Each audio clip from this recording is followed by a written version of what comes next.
Hello everyone, welcome to something that I haven't really done very much of in this channel's history. This is going to be a relatively short review episode of a game that I picked up on the Steam sale, which honestly I wish I had paid full price for. It's a phenomenal game, spoiler alert. Um, but this is a game that I picked up and beat the other night that I wanted to do a relatively quick episode on, just as sort of a review, to let you know my thoughts on the game and what draws me to it. So you can tell if it's something that you would be interested in yourself.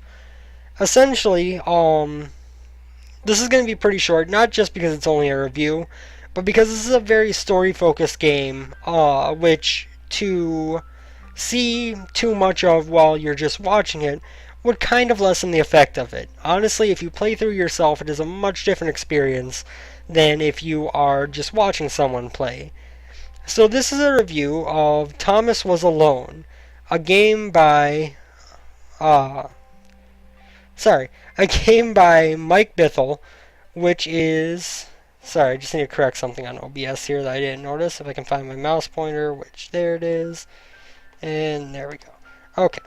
Anyway, so yeah, this is Thomas Was Alone by Mike Bithell, which is a puzzle platformer-esque game with a very story-centric approach, especially when it comes to characterization.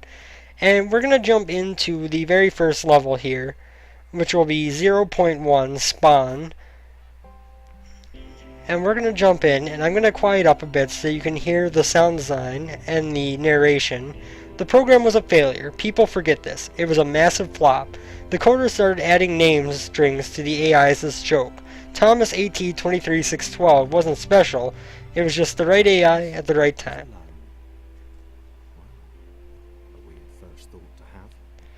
I've kind of left the volume up a bit louder than I normally do for this game, because I do want you to be able to hear the narration. Let's see.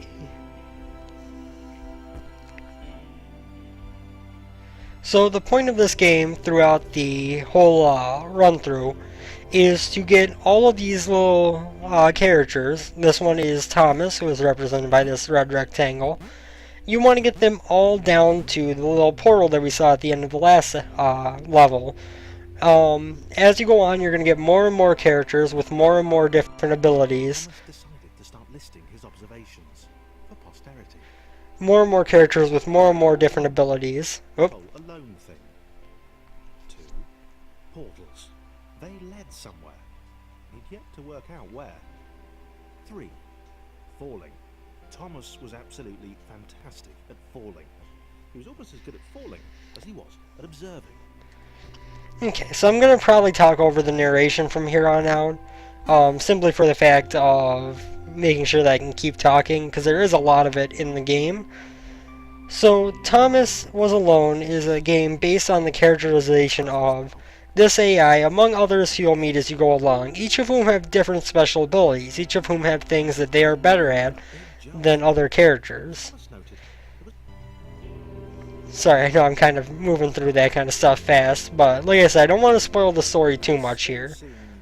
So, these characters are all having special abilities, which vary from character to character, and you'll be pushed into several different levels in which you control a varying amount of them in order to accomplish the goal of getting them all to their respective portals. So, what makes this game so special?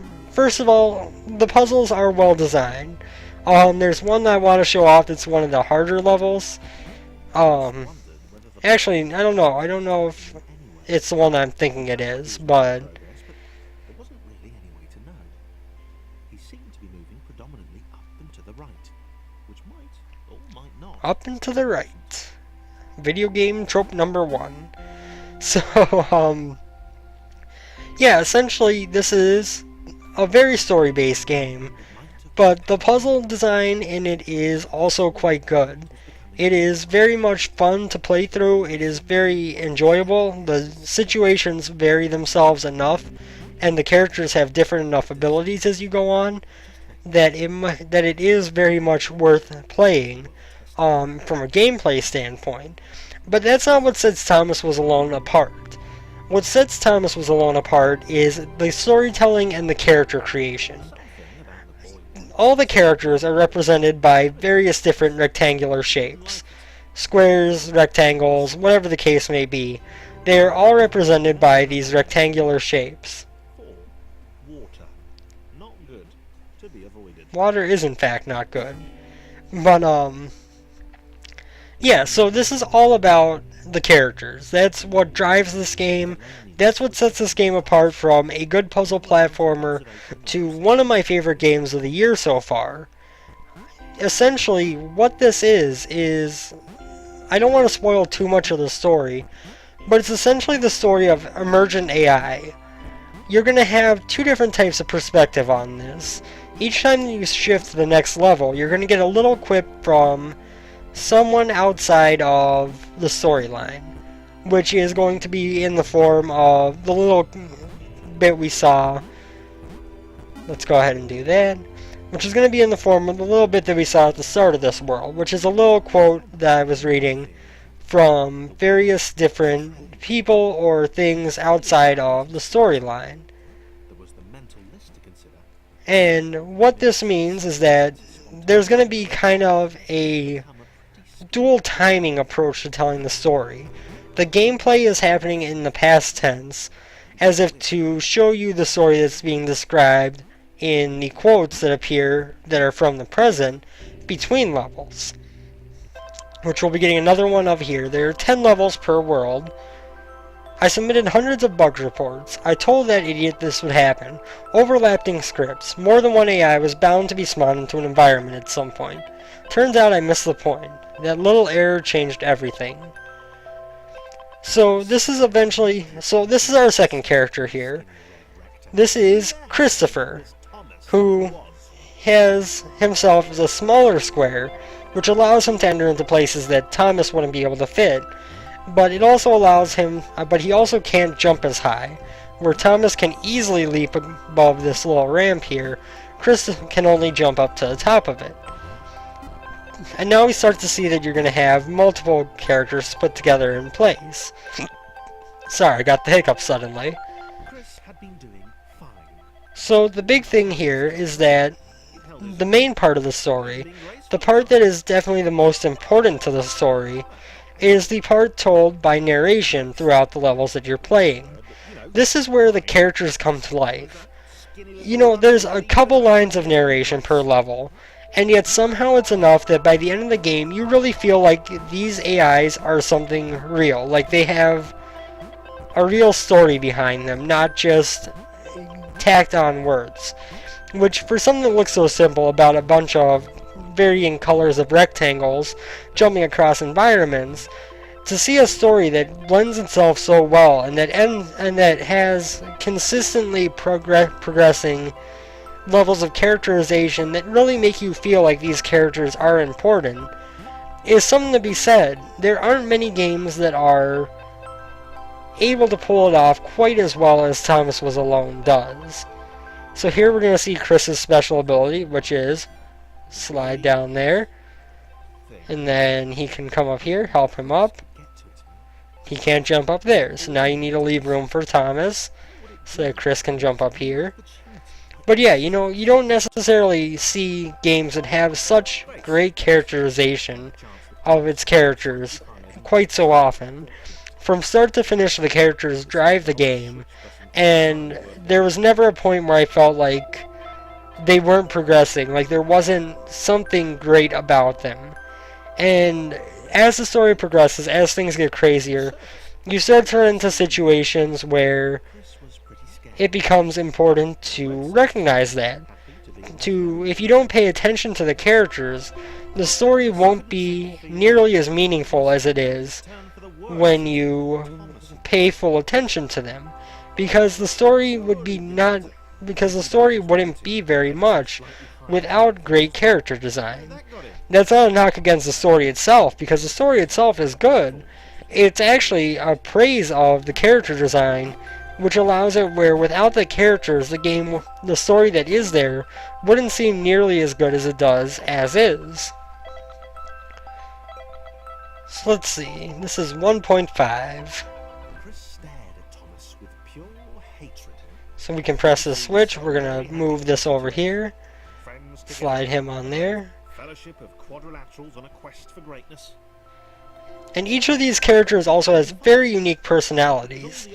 Just to name a few of them, there is Thomas, who is the observant one who is worried about making friends and not being alone where he was first arriving. To Chris, who is, to begin with, very jealous, very... what's the word I'm looking for here? Very insecure. You know, when you see Chris, he talks about how he doesn't like how Thomas can jump up higher than him, or how Thomas can do this, or he doesn't really like the idea of being friends with Thomas. You got another character who is extremely full of pride, another one who feels they have something special to offer, and because of that, start to consider themselves important as not just another character, but as a hero. He knew that this was his chance, a moment to shine. This was game day. So this is John. He is your high-hopping, like, long figure. And then this puzzle can be tricky if you don't think of things in quite the right respect. If you notice, I can have Chris sitting barely with his edge on there, which allows me to stick Thomas up there and jump him on top of him. This would not do. So, throughout the story, these characters are all going to grow, and they're all going to become something unique. They're all going to become something more than what they are at the beginning. There is real character growth shown throughout the story. And speaking of the story, the ending is absolutely fantastic. From about, I think it was World 9, maybe? I can't remember how many worlds are in the game offhand. But from the second to last world till the end, the story just... it's put together so well, and because of the way that the characters have been presented throughout the story, it feels meaningful. The end of the story feels amazing because of what has been built up.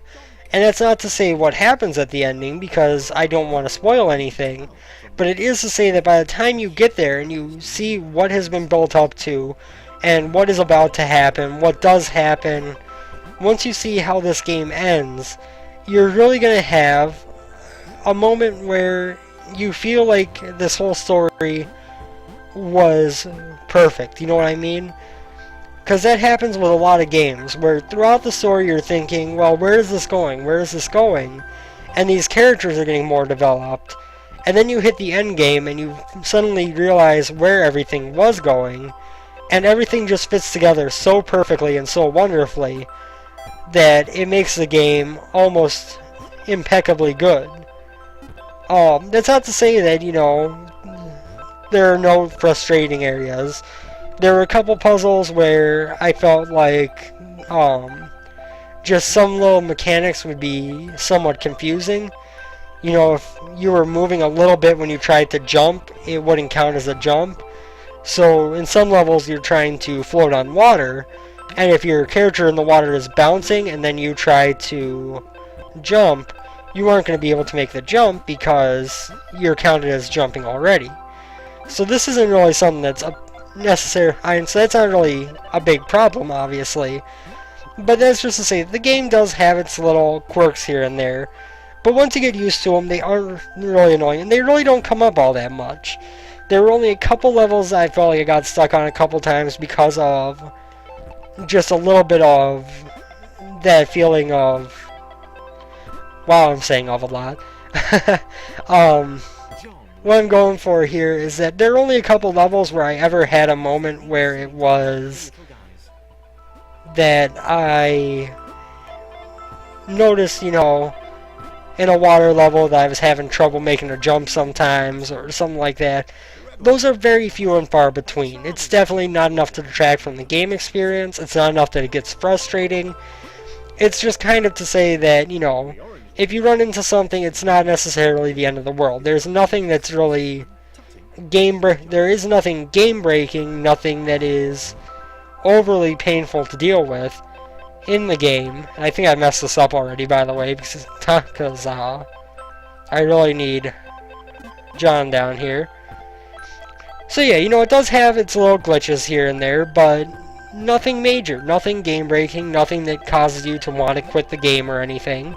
No, what it does have is a couple little things that are, because of the physics of the game, not even really glitches, so to speak, just quirks of the physics engine, which, they might annoy you on a level or two, but if you run into them, don't give up on the game, is what I'm getting at here.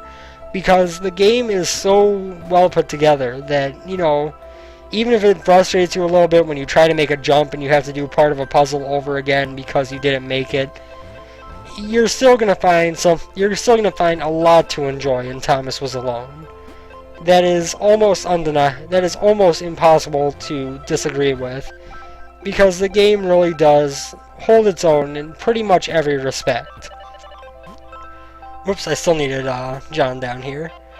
So I think after we finish World 2 here, I'm going to call this video to a quits.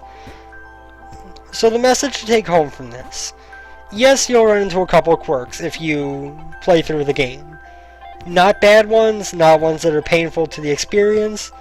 Just, it's good to know when those kind of things exist. Just for the sake of cutting down the criticism that they do break the game before someone plays it and decides that it does. But as a whole, you're going to run into maybe a couple of those throughout the whole game. Not very much. And really, I think the only places where I ran into it were on water levels or ones with moving platforms. Like if you look here, since this platform is moving, I'm tapping up, but I couldn't jump for a while. That's what I'm talking about. It's not a glitch, so to speak. It's just the way the physics engine interacts with itself makes it so that there are kind of situations where things won't work quite as you expect them to, even though they work in a way that still makes sense given the physics. Oh, we still need John. I am the world's biggest doofus. Okay, so down we go. He can stand here, which will let Chris get up here. He can jump up along, because I'm pretty sure Thomas can make that jump on his own. And then we want to jump him up, and then Chris can go over here, and then, oh, missed my chance. But what to take home from this review? What to take home when you're thinking of, do I want to play this game or not? You absolutely want to play this game. It is one of the best storylines in terms of both portrayal and characters that I have seen from video games in a long time. It's something special, let's put it that way. It's something that you're going to want to remember after you play through it. How did I do this again? Oh yeah, I remember now. So he needs to move over here. He needs to move over. Not quite that far though. And then, oops. And you can use a couple of different controls to set where your characters go. You can use 1, 2, 3, 4, and so on until the last character of the level to select a specific character like that. Or you can use Q and E to cycle through. At the moment I'm just using tab, which isn't the most effective strategy because it cycles through only in one direction. But for these early levels it's not really all that important. But yeah, what I want you to take home from this review is that Thomas Was Alone is a brilliantly put together game.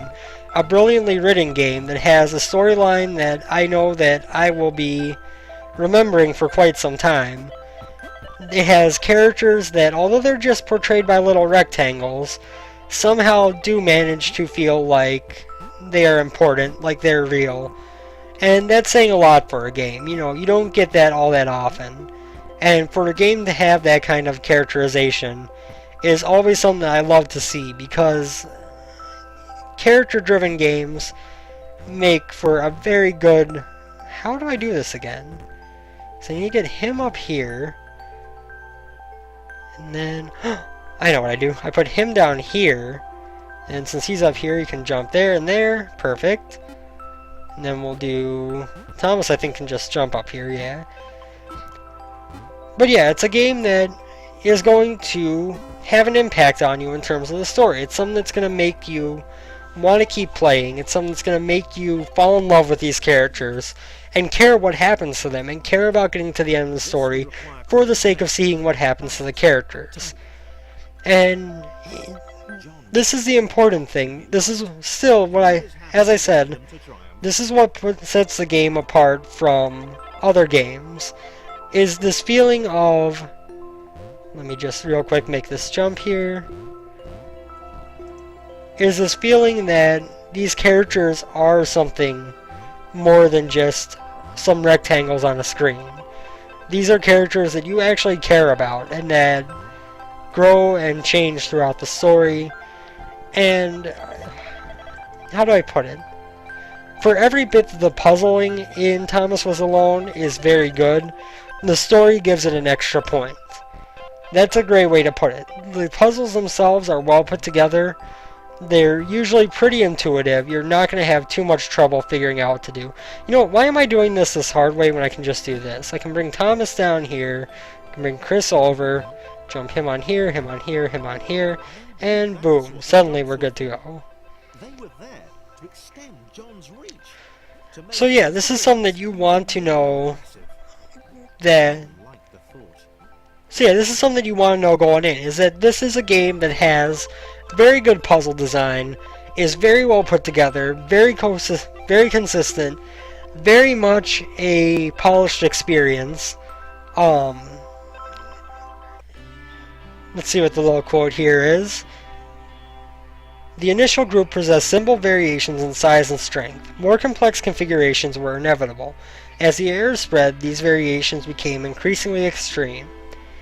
So instead of playing through 2.1 here, we are going to call this video to a close. We're going to jump back to the main menu here. Real quick, I'm going to play the credits as I give my final words.